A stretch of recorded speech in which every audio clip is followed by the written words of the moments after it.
오늘 본문은 예수님께서 거듭나는 게 뭔가, 거듭나는 것, 그게 뭔가, 그리고 하나님의 나라는 뭔가, 그거에 대해서 말씀을 하세요.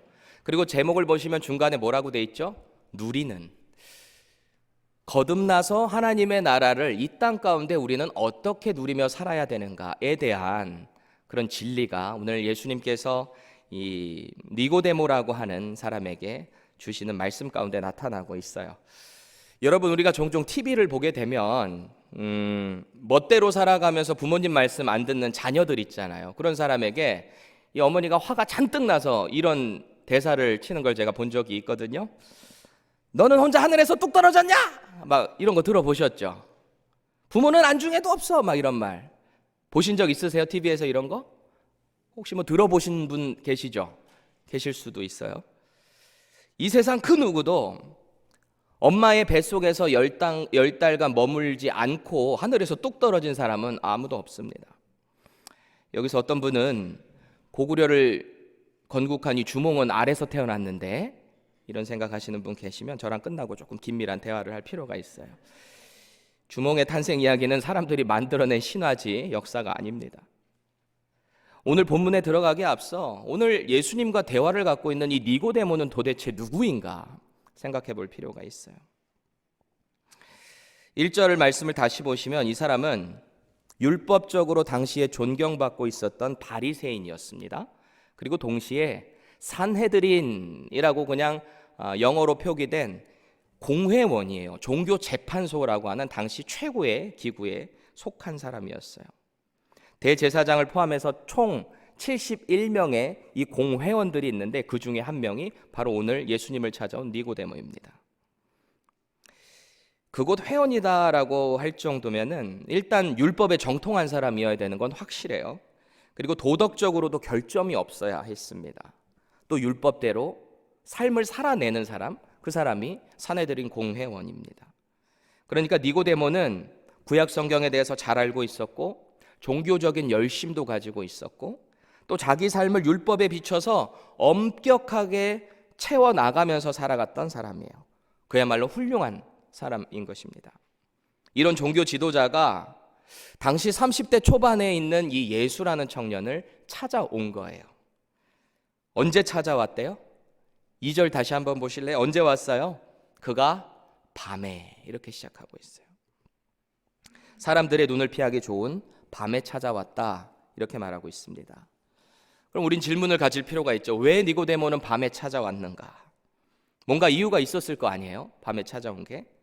전통적으로 학자들은 크게 두 가지 해석으로 이거를 이해하고 있는데, 첫 번째는 예수님이 낮에는 너무 사역 때문에 바쁘시니까 한가한 밤에 찾아오면 좀 더 진지한 대화, 개인적인 대화를 나눌 수 있지 않았을까에서였다는 거예요.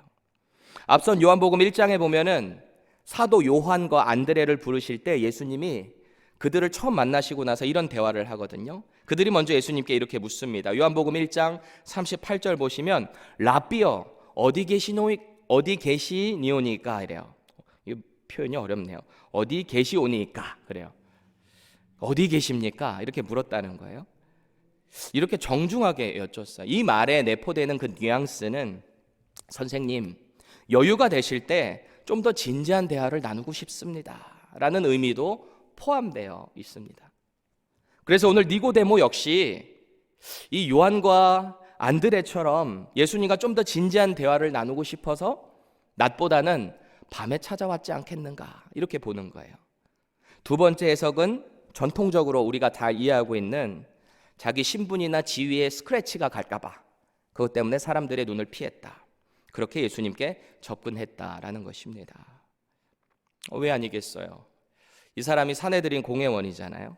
가뜩이나 지금 종교 지도자들이 시기해서 예수님이 자꾸 하나님의 나라를 선포한답시고 자기들 이 종교 지도자들의 약간 그 명성이나 권위에 스크래치를 내는 것 같으니까 주의 깊게 보고 있는 상황입니다. 그런데 눈도 많은 그 낮에 예수님을 찾아간다는 게 당연히 부담스러웠겠죠. 저는 이 둘 다 일리가 있다고 봐요. 그래서 종합해보면 니고데모는 진리에 대해서 분명 열정이 있는 사람이지만 동시에 이 사회적인 체면을 중시하는 사람, 그가 바로 니고데모였다라는 거예요. 그럼 우리는 이런 질문을 갖게 됩니다. 오늘 니고데모는 예수님을 통해서 도대체 뭘 얻고자 했던 것인가 말이죠. 높은 사회적 신분을 가진 사람이 자칫 사람들에게 의해서 가십거리가 될 수 있는 이런 상황을 자초했다면 분명히 뭔가 원하는 게 있으니까 그렇게 했을 거 아니에요. 앞선 요한복음 2장 23절 보세요. 유월절에 예수께서 예루살렘에 계시니 많은 사람이 그의 행하시는 표적을 보고 그의 이름을 믿었으나 그래요. 많은 사람들이 예수님이 행하시는 그 표적을 보고 예수님의 이름을 믿었대요. 믿게 된 동기가 왜 그랬대요? 예수님이 행하시는 표적 때문에. 그걸 봤으니까. 이 보통 사람이 아니거든요. 그거 보고 믿은 거예요. 반대로 말하면 만약에 그 표적이 없었다면 예수님을 믿었을까요? 안 믿었을까요? 안 믿었겠죠. 계속해서 24절 보시면 예수는 그의 몸을 그들에게 의탁하지 아니하셨으니 이는 친히 모든 사람을 아심이요 그래요. 예수님의 반응이에요. 이 사람들은 많은 사람들은 예수님의 표적을 보고 예수님의 이름을 믿었다고 하는데 반대로 예수님은 그들을 믿지 않았대요. 이 두 구절에서 우리가 주목해야 할 것은 23절에 나오는 믿었다라는 단어하고 24절에 나오는 의탁하다. 예수님이 그들을 의탁하지 않았다. 이 의탁하다라고 하는 단어가 똑같은 헬라어 단어인 피스티오라는 단어를 쓰고 있어요. 이게 무슨 말인가? 이 피스티오라고 하는 단어는 사람이나 사물에 대해서 믿음을 갖다, 확신을 갖다라는 뜻이에요.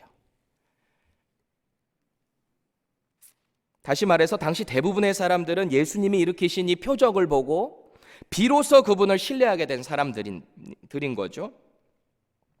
반면에 예수님은 그 표적 때문에 자신을 메시아로 믿는 이 사람들에 대해서 신뢰하지 않으셨다라는 말입니다. 언제든지 이 사람들은 그 표적에 의한 감동이 사라지고 나면 예수님을 떠날 사람들이라는 것을 예수님은 알고 계셨던 거예요. 지금 이들의 믿음은 단지 주님이 보여주신 이 표적에만 집중하고 있는 거지 그 초자연적인 사건에만 집중하고 있는 거지 예수님을 진정 메시아로 믿는 반응이 아니었다라는 것입니다. 우리 신앙생활도 마찬가지지 않을까요? 하나님의 능력을 체험했어요. 은혜를 받았어요. 말씀과 찬양 가운데 하나님 정말 살아계시구나. 뭔가 내가 변화된 것 같아요. 그런데 인생 가운데 어려움을 만나거나 뭔가 해결되지 않는 문제를 만나게 됐을 때 내가 진짜 구원받은 사람 맞나? 혹시 그런 경험 있지 않으신가요? 우리 신앙생활 가운데 어떤 표적을 통해서 체험을 통해서 주시는 은혜는 분명히 하나님께서 주시는 복입니다. 그런데 그 체험이나 표적 자체가 우리가 완전히 거듭나는 믿음으로 연결된다라는 보장은 가질 수 없어요. 마치 표지판이 있을 때, 길거리에 표지판이 있을 때 이 표지판에 아무리 금으로 뒤집어 쓰고 다이아몬드를 뒤집어 쓴다 한들 그 표지판의 목적은 결국 어디로 가야 하는 그 방향, 목적이 따로 있는 거 아니에요? 그 표지판 자체에 우리가 집중하면 안 된다는 거죠. 마찬가지로 주님이 이 땅 가운데서 일으키신 수많은 표적을 통해서 이분이 바로 하나님의 아들이시고 구약에서 예언된 바로 그 메시아다라는 그 사실에 우리가 집중을 해야 되는 거지 표적에 집중하면 안 된다라는 거예요. 그래서 오늘 니고데모 역시 앞선 문맥상으로 2장의 내용을 봤을 때 예수님이 보이셨던 표적들 그리고 예루살렘 성전에 들어가셔서 안에 있는 상인들과 이 제사의 동물들을 다 쫓아내신 그 권능의 출처가 어딘가 그거에 대해서 궁금해서 왔다라는 것을 우리는 알 수 있는 거죠. 이분은 도대체 누구인가? 정말 하나님이 보내신 메시아인가? 확인하고 싶었겠죠. 그럼에도 불구하고 니고데모는 앞서 표적 때문에 따랐던 이 사람들과는 조금 다른 점이 있어요. 구원과 진리가 무엇인가에 대해서 알고자 하는 열망이 있었던 사람인 것 같아요. 예수님을 향한 그의 첫 마디를 보면 우리가 어느 정도 짐작해 볼 수 있는데 2절을 생동감을 살려서 현대인의 성경으로 한번 보겠습니다. 그가 어느 날 밤 예수님께 와서 선생님, 우리는 당신이 하나님께서 보내신 분이라고 알고 있습니다. 하나님이 함께 하시지 않으면 선생님이 베푸시는 기적을 아무도 행할 수 없습니다 하고 말하였다. 초면에 찾아와서 하는 말치고는 예수님께 폭풍 칭찬을 하고 있는 거예요. 랍비요, 선생님 높여드리고 있는 거죠. 그런데 예수님은 이런 칭찬에 대해서는 전혀 반응하지 않고요, 다른 말씀을 하세요. 3절 보세요. 진실로 진실로 내게 이르노니 사람이 거듭나지 아니하면 하나님의 나라를 볼 수 없느니라 그러세요. 니고데모 입장에서는 당신은 하나님께로부터 오신 훌륭한 선생님이십니다. 하나님이 보내시지 않았으면 이런 역사들이 일어날 수가 없습니다 라고 인정을 한 반면에 예수님은 그거에 대한 반응으로 사람이 거듭나지 않으면 하나님 나라에 들어갈 수 없다, 볼 수 없다, 그렇게 대답하신 거예요. 니고데모 입장에서 어땠을까요? Excuse me? 이러지 않았을까요? 뭔 소리래요? 전혀 다른 말씀을 하고 계신 거죠. 보통 한국 사람 칭찬받으면 제가 가만히 볼 때 세 가지 반응으로 나눠지는 것 같아요. 막 예수님 같은 이런 칭찬을 받게 되면은 겸손 모드 이런 거죠. 에이, 뭘 또 그렇게까지, 아직 많이 부족합니다. 겸손 모드. 또 다른 반응은 교만 모드입니다. 이 양반이 뭘 좀 볼 줄 아는구만. 그래, 나 그런 사람이야. 사실은 더 큰 일도 이룰 수 있어. 세 번째가 좀 오늘 예수님의 분위기인 것 같기도 한데요, 전환 모드입니다. 이도저도 아닌 반응으로 그래서 어떤 일로 오셨나? 라고 하면서 다른 이야기로 전환시키는 모습. 오늘 예수님은 이 니고데모의 칭찬에 대한 반응을 그냥 패스해버리시고 바로 본론으로 들어가세요. 메시아이면서도 하나님이신 예수님께서 지금 이 니고데모가 무슨 문제를 가지고 어떤 궁금증을 갖고 나에게 찾아왔는지를 예수님이 정확히 알고 계신 거예요. 그래서 지금 니고데모가 가장 알고 싶은 그 하나님의 나라, 그 구원에 대한 본론으로 바로 들어가신 겁니다. 오늘 니고데모는 대화의 진도를 생략하시고 바로 본론으로 들어가신 예수님의 반응에 적지 않게 당황을 한 것 같아요. 당황한 상태에서 사람이 갑자기 거듭나야 한다는 얘기 컨셉 자체도 이해가 안 되니까 예수님께 다시 묻습니다. 4절입니다. 아니, 이렇게 늙은 몸이 어떻게 또 태어납니까? 아니, 어떻게 어머니 뱃속에 들어갔다가 다시 나올 수 있는 겁니까? 상식적으로 좀 말이 안 되지 않습니까? 이렇게 묻고 있는 거죠. 둘의 대화를 가만히 처음부터 이렇게 보고 있으면 약간 이렇게 평행선을 달리고 있는 것 같지 않아요? 뭔가 공통점이 없어요. 왜일까요? 이 컨셉의 시작점이 다르기 때문입니다. 예수님께서는 지금 영의 일, 하나님 나라의 일, 그 일에 대해서 말씀을 하신다면 니고데모는 육의 일, 이 땅의 일의 컨셉을 가지고 대화를 이어나가니까 둘의 대화가 맞을 수가 없죠. 비록 니고데모가 율법을 잘 알고 도덕적으로 선한 사람이었을지라도 그는 여전히 이 세상에 속한 육의 사람인 거예요.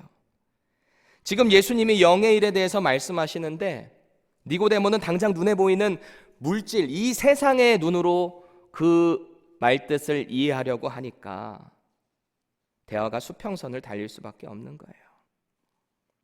그래서 오늘 예수님께서는 그를 향해서 영으로 거듭나지 못한 사람이다 라고 평가를 하고 있는 겁니다. 여러분 생각해 보세요. 거듭난다는 거, 죄 사함 받았다는 거, 성령 충만한다는 거, 하나님의 나라에 간다는 거, 복음을 전하면서 기쁨을 누린다는 거, 이거 다 영적인 이야기잖아요. 이 세상의 컨셉으로는 절대 이해할 수가 없는 일들을 지금 예수님이 말씀하고 계신 거예요. 아무리 애써서 착한 일 많이 하고 고행을 많이 한들 결코 얻을 수도 없고 이해할 수도 없는 영적인 일들에 대해서 예수님이 말씀을 하시니 니고데모가 이해할 수가 없죠. 하나님의 거룩한 영이신 성령님께서 눈을 열어주시고 마음의 믿음을 주실 때에만 가능해지는 일들을 예수님이 말씀을 하시니 이해할 수가 없는 거예요. 여러분, 오늘 예수님께서 니고데모와 대화하시는 이 대화 내용을 통해서 주시고자 하는 핵심 메시지가 뭘까요? 영적으로 새롭게 거듭난 자만 하나님의 나라에 들어갈 수 있다. 하나님 나라를 볼 수 있다. 이렇게 말씀하시는 거죠. 여기서 거듭나다로 번역된 이 단어가 있는데 원어 헬라어 단어에 거듭이라는 단어를 보면 아노덴이라는 단어예요. 이게 from above라는 뜻이거든요. 하늘로부터, 위로부터라는 거예요. 일반적으로 모든 사람들은 생리학적으로 엄마 뱃속에서부터 나와야 되는데 영적으로 거듭나는 사람은 하늘로부터 난다라는 말씀을 하고 계신 거예요. 전혀 다른 방식이에요. 위로부터 다시 태어난다는 이 신비한 과정을 거쳐서 하나님 나라를 보고 들어갈 수 있게 됐다라는 것입니다. 옆 사람 한번 보세요. 그렇게 신비한 과정을 거쳐서 이렇게 거듭나신 분이세요. 한번 보세요. 위로가 되시나요? 놀라우신가요? 놀라셔야 돼요. 그렇게 거듭나신 분들이에요. 그럼 어떻게 그렇게 거듭날 수 있는가? 5절 보세요. 진실로 진실로 내게 이르노니 사람이 물과 성령으로 거듭나지 아니하면 하나님 나라에 들어갈 수 없느니라. 아멘. 여기서 말씀하시는 물과 성령은 뭘 의미하고 있을까요? 물과 성령. 먼저 물을 뜻하는 이 헬라어 단어는요, 말 그대로 water, 물이에요. 그냥 물이에요. 말 그대로. 이스라엘 사람들에게 있어서 물이다라고 하면은 뭘 상징할까요? 깨끗하게 씻기는 것, 부정한 것을 정결하게 하는 것, 그런 물을 상징합니다.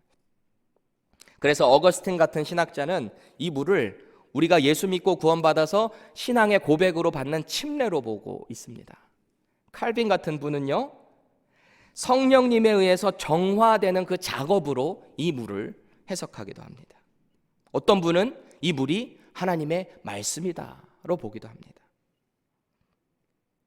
우리가 하나님의 말씀을 믿고 예수님을 영접한 사람에게 가장 먼저 요구되는 것이 있다면 마가복음 16장 16절에 믿고 침례를 받는 사람은 구원을 얻을 것이요 믿지 않는 사람은 정죄를 받으리라. 여기서 침례 받아서 구원받는다는 얘기가 아니라 믿는 자, 그래서 그 가운데 순종한 그에게 주님께서 구원을 허락하신다라는 거죠.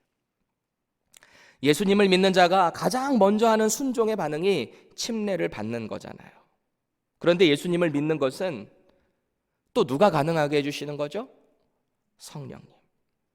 고린도전서 12장 3절 너무 유명한 말씀이죠. 그러므로 내가 너희에게 알리노니 하나님의 영으로 말하는 자는 누구든지 예수를 저주할 자라 하지 아니하고, 이 말 뜻이 뭐냐면 하나님의 영에 휩싸인 사람, 성령에 있는 사람은 예수님을 저주할 수가 없다는 거예요. 그리고 계속되는 포인트, 또 성령으로 아니하고서는 누구든지 예수를 주시라 할 수 없다. 예수님을 영접할 수가 없다라는 거예요. 그러니까 옆 사람이 예수님 믿었다 그러면 이분이 자기 의지로, 머리로, 지식적으로 믿을 수 있는 게 아니라는 거예요. 아무리 믿고 싶어도 믿을 수가 없는 것이 이 영적인 일이라는 것입니다. 그래서 오늘 예수님은 물과 성령으로 거듭난 자여야만 하나님의 나라에 들어갈 수 있다, 그렇게 말씀하시는 거예요. 그러니까 거듭난다라는 것은 우리 눈에 보이지 않는 영적인 변화로 이 일이 일어나는 거예요. 이 세상의 지혜나 경험으로는 도저히 깨달을 수 없는 영역인 것입니다. 주님이 이렇게 막 설명을 하시는데도 여전히 지금 이해가 되지 않고 있는 니고데모, 그와 이렇게 대화를 하고 계시는데 마침 이 옆에서 바람에 휘날리면서 나뭇가지가 조금 흔들렸던 것 같아요. 8절 말씀 세 번역으로 볼게요. 바람은 불고 싶은 대로 분다. 너는 그 소리는 듣지만 어디에서 와서 어디로 가는지는 모른다. 성령으로 태어난 사람은 다 이와 같다, 그러세요. 오늘 예수님은 말씀과 성령으로 거듭나는 것도 이 바람이 불어서 이렇게 어디 와서 어디로 가는지 모르는 것처럼 신비한 일이다 라고 말씀을 하고 계세요. 하나님의 말씀의 씨앗이 저와 여러분들의 이 마음밭에 뿌려졌을 때 성령님이 역사하셔서 그 말씀이 믿어지게 되는데 이거를 누가 설명할 수 있겠어요? 여러분들 예수 그리스도께서 십자가에 죽으셨다, 부활하셨다, 하늘로 올라가셨다, 예수님이 물 위를 걸으셨다, 죽은 자를 살리셨다, 이거 안 믿는 게 정상이에요? 믿는 게 정상이에요? 안 믿는 게 정상이에요. 근데 이게 믿어지는데 이걸 뭐라고 설명하겠어요? 성령님이 마음 가운데 믿어지게 하신다는데 이 영적인 일을 누가 설명할 수 있겠냐는 거예요. 전에는 온갖 미움과 시기, 질투에 쩔어 살던 사람이 예수님을 영접하고 거듭나고 나니까 예수님의 사랑을 세상에 전하고 살아요. 양보를 막 하면서 살아요. 하나님 나라 소망을 갖고 살아가요. 이런 영적인 세계를 이 세상이 어떻게 이해할 수 있겠냐는 거예요. 신비한 일인 거죠. 바람이 불 때 우리 눈에 보이지는 않지만 바람은 분명 존재합니다. 그렇죠? 바람 소리가 창가에 휙 하고 스칠 때 바람 부는구나. 우린 바람을 알아요. 바람에 떨어지는 나뭇잎을 보면서 바람이 불었구나 아는 거예요. 예전에 어떤 여가수가 그래서 이런 노래 부르잖아요. 찬바람이 불면 내가 떠난, 이분들은 다 아실 거라고 생각했는데 찬바람 불면 내가 떠난 줄 아세요. 사인을 주잖아요. 이런 증거들을 통해서 우리는 바람의 존재를 알아가는 거예요. 마찬가지로 사람이 영적으로 거듭나는 것도 눈에 보이지는 않지만 실제로 일어나는 사실이다라는 것입니다. 지금 우리가 보고 있는 이 성경의 기록을 통해, 이 역사를 통해 당시 온 이스라엘을 지배하고 있던 로마가 교회의 그 역사를 통해서 결국 국교로 바꿀 만큼 로마를 뒤집어 버린 성령의 역사를 통해 우리는 이 영적인 일을 알게 되는 거죠. 여러분, 사람이 거듭나서 새로운 피조물이 되면 숨길 수 없는 게 있어요. 뭘까요? 새로 거듭난 사람은 결코 숨길 수 없는 게 있어요. 뭘까요? 삶의 변화입니다. 예수님을 믿었는데도 거듭났는데도 이전과 똑같은 삶을 살아간다? 그게 가능할까요? 거듭나서 새 사람이 되었기 때문에 그 사람을 통해서 나타나는 변화는 숨길 수가 없는 거예요. 제가 가장 듣기 좋아하는 말이 있는데요. 뭘까요? 안경 잘 어울린다 요새? 그거 아니고요. 제가 종종 듣는 소리인데 어떤 가게 가면 어떤 분이 종종 그래요. 절 보고 혹시 목사님이세요? 그래요. 저는 그 소리가 그렇게 듣기 좋더라고요. 여러분들은 어떠세요? 그런 얘기 들어본 적 있으세요? 혹시 목사님이세요? 그럼 기도해 보셔야죠. 신학교 가셔야지. 저는 그 말이 참 듣기 좋더라고요. 제 말투가 약간 목사 톤이어서 그런지는 모르겠는데 예수님을 구원자요 주님으로 영접한 그 사람의 삶은요, 뭔가 일상생활의 삶에서도 달라요. 뭔가 달라요. 이거는 단순히 매너적인 면으로 제가 이야기하는 게 아니에요. 뭔가 달라요.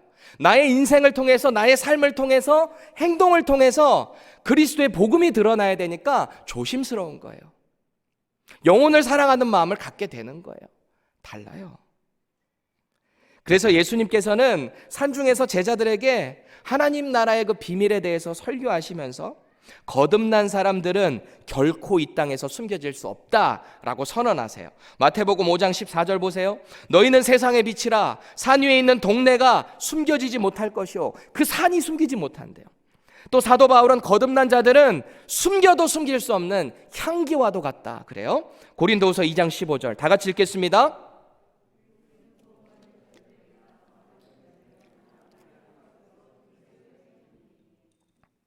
그리스도의 향기. 제가 때때로 도넛 비즈니스 전도 방문을 하거나 신방 갔다 오면은 집에 오면은 누가 제일 먼저 아냐면 우리 첫째 병건이가 제일 먼저 알아요. 그 고소한 기름 냄새가 온 몸에 다 배겨가지고 그 향내가 진동을 하는 거죠. 거듭난 자들은 그런 거예요. 아무리 향수를 뿌린, 아무리 뭘 해도 그 안에 배긴 냄새가 드러나는 거예요. 거듭난 사람이 그래요. 그런데 예수님의 이런 설명을 듣던 니고데모는 여전히 의문이 해결이 안 됐던 것 같아요. 그래서 또 물어요. 9절 보세요. 어찌 그러한 일이 있을 수 있나이까 그래요. 왜 그랬을까? 예수님도 답답하셨는지 10절 보세요. 꾸짖습니다. 너는 이스라엘 선생으로서 이러한 일을 알지 못하느냐 그러세요. 율법을 잘 알고 있는 바리새인이자 종교 지도자이면서도 이런 영에 대한 컨셉을 전혀 이해를 못하니까 답답하셨던 것 같아요. 너 왜 이렇게 무지하냐? 이렇게 꾸짖으시는 거예요. 12절 보세요. 내가 땅의 일을 말하여도 너희가 믿지 아니하거든 하물며 하늘의 일을 말하면 어떻게 믿겠느냐? 그러세요. 우리가 지금까지 알기로 지금 예수님께서 말씀하신 걸 볼 때 거듭난다는 것은 하늘로부터 새로 나는 거라고 그랬잖아요. 영적인 일이라 그랬잖아요. 그런데 갑자기 왜 예수님이 이 일이 땅의 일이라 이렇게 말씀을 하고 계실까요? 왜 그러셨을까요? 아마도 지금 예수님께서는 이 거듭나는 사건을 알려주시기 위해서 이 땅에서 일어나는 자연현상을 비유로 들었는데도 못 알아들으니까 더 깊은 영적인 진리를 내가 얘기한들 네가 받아들일 수 있겠냐라는 거예요. 여러분, 우리도 자신에게 물어봐야 돼요. 혹시 나는 성경 말씀을 대할 때 아니면 우리가 교회에 나와서 신앙생활을 하게 될 때 이 하나님 나라의 일, 이런 영적인 일에 대해서 나는 어떻게 반응하고 있는가 말이죠. 성경 말씀을 읽을 때 그냥 세상의 윤리나 역사책 대하듯이 그렇게 대하고 있지는 않은가. 신비한 하나님 나라의 그 일이 기록되어 있는 이 성경 말씀을 읽으면서도 말이죠. 예수님은 이제 어떻게 이런 일이 일어날 수 있는가에 대한 말씀을 절정에 다다라서 하시는데 13절 보세요.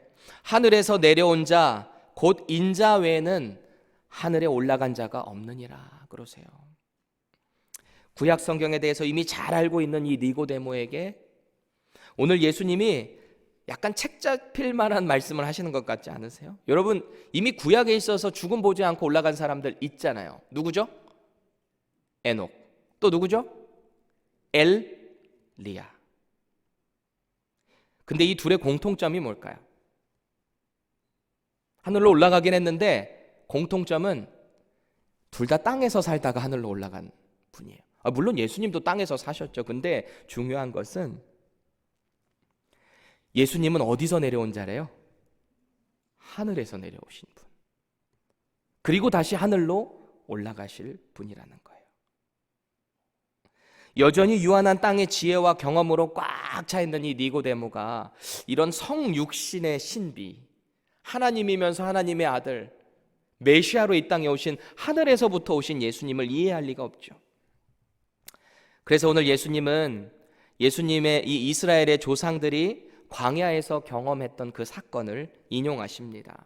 결국 이 사건이 앞으로 예수님께서 이 땅에 성육신하셔서 이루게 되실 그 사명에 대한 절정, 십자가의 이야기를 하고 계세요. 14절에서 15절 다 같이 함께 읽겠습니다. 시작.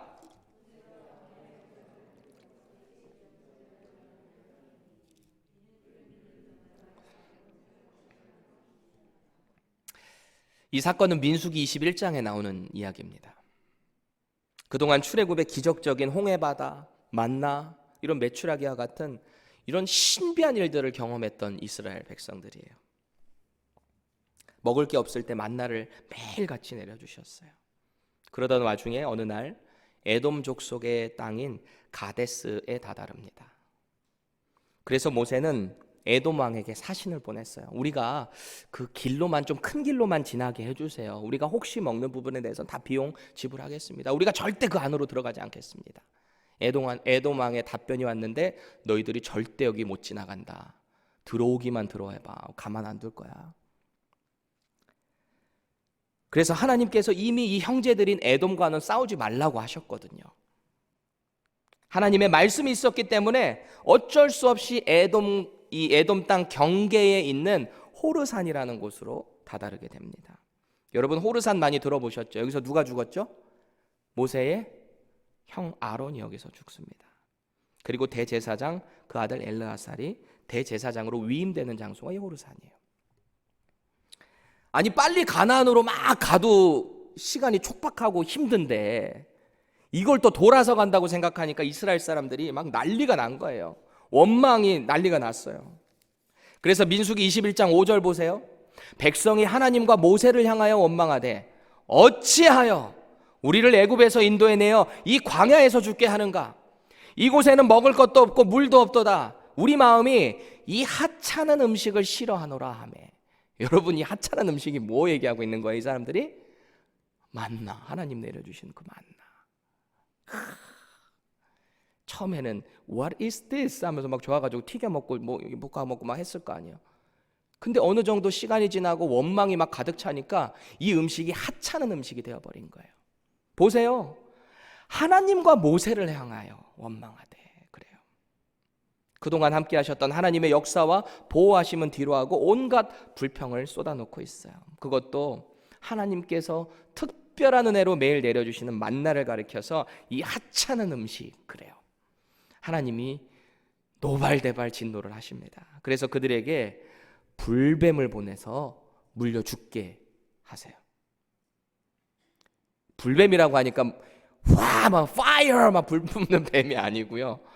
이 뱀에게 물리면은 온몸이 막 불덩이처럼 뜨거워지고 막 몸이 불어서 죽는다 해서 불뱀입니다. 너무 많은 사람들이 이 뱀에 물려서 죽어가요. 그래서 모세는 하나님께 또 중보기도해요. 살려달라는 거예요. 우리 백성 좀 살려달라는 거예요. 그래서 주신 방법이 노수로 그 불뱀 형상을 장대 위에 높이 달아서 하늘로 올려라. 그래서 그 노뱀을 바라보는 자마다 구원을 받게 될 거다. 그렇게 방법을 주신 거예요.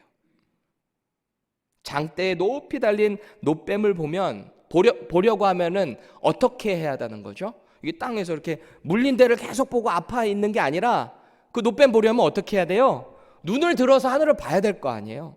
보라는 거예요. 살려고 한다면 보라는 거예요. 그 노뱀 보라는 거예요. 그런데 당장 뱀에 물려서 아파 죽겠어요. 이 환부만 바라보면 막 온몸이 뜨거워서 막 어떻게 할 줄을 모르겠는데 그 노뱀 보면 산다고? 이 사람들이 믿지를 않아요. 분명한 구원의 방법을 주셨는데 그 당장의 불신 때문에 죽어가는 거예요. 오늘 예수님은 이 거듭남의 비밀을 깨닫지 못하고 있는 이 니고데모를 향해서 자신이 바로 그 장대에 매달릴 구원이시다라고 선언하는 거예요. 다른 길은 없다. 나를 바라보는 자마다 거듭나는 그 은혜, 영적인 신비한 일을 경험하게 된다는 거예요. 하나님께서는 광야에서 불뱀에 물려 죽어가는 이스라엘 백성들을 향해서 뱀에게 맞서 싸우라고 하지 않았어요. 야, 칼 가지고 대가리 쪽을 쳐라 이렇게 말씀하지 않으셨어요. 당장 눈앞에는 불뱀들이 득실거릴지라도 장대 위에 높이 달린 그 노뱀만 보면 산다라는 방법을 주신 거예요. 죄 앞에서 여전히 허우적거리는 우리지만 그때마다 우리가 살 길은 십자가에 달린 예수 그리스도의 그 보배로운 피를 의지할 때만 우리는 영원한 생명을 얻게 된다라는 것을 선언하시는 겁니다. 그래서 예수 그리스도를 바라보라라는 거예요. 주님이 일하시겠다는 거예요. 그래서 히브리서 기자는 이런 유명한 말을 하잖아요. 다 같이 읽겠습니다. 히브리서 12장 2절이에요. 믿음의 주요 또 온전케 하시는 이인 예수를 바라보자.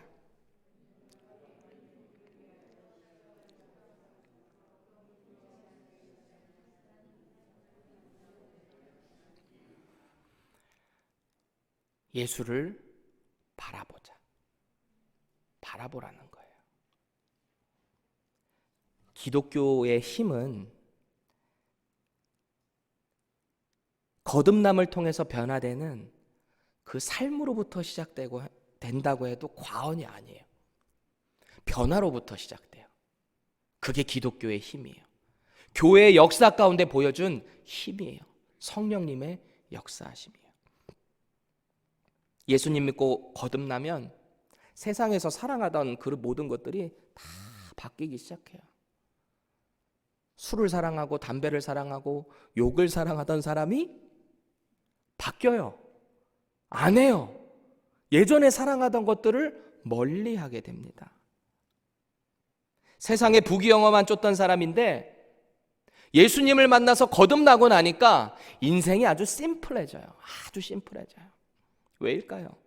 이전에는 자신의 성공만을 위해 살았다면 이제는 하나님의 영광을 위해서 내가 지금 뭘 어떻게 하고 살아야 되는지를 정확히 알게 되는 거예요.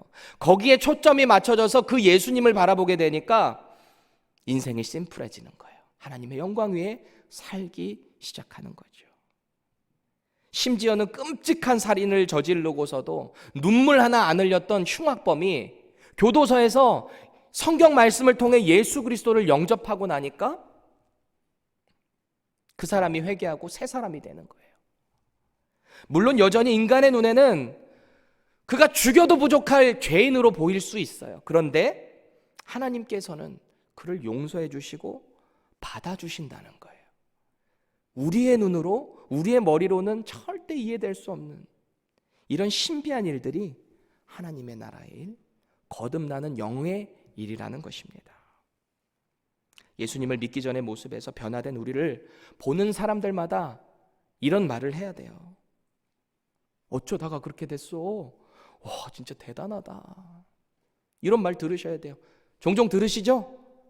예수님 만나고 변화되시고 나니까 주변에서 어떻게 하다 삶이 이렇게 바뀌었어? 이런 얘기 들으시죠? 이게 톤이 참 중요한 거예요. 어쩌다가 그렇게 됐어. 이렇게 들으면은 여전히 좀 뭔가 고민을 하셔야 돼요. 정말 놀라운 그 변화에 압도돼서 우리를 보면서 와, 어떻게 그렇게 변화됐어? 이런 질문을 들으셔야 돼요. 여러분, 우리의 변화된 삶이 언제나 세상 가운데 능력 있게 나타날 수 있기 위해서 우리는 어떻게 살아가야 될까요? 오늘 은혜 받고 그 은혜의 체험이 있는데도 불구하고 언제 그랬냐는 듯이 우리는 또다시 죄 가운데 꿈틀댈 겁니다. 또 거기에 넘어질 거예요. 어제는 막 성령 충만했던 것 같은데 오늘 막 고객이 막 열받게 하니까 거기서 막 뒤집어 싸우고 말이죠.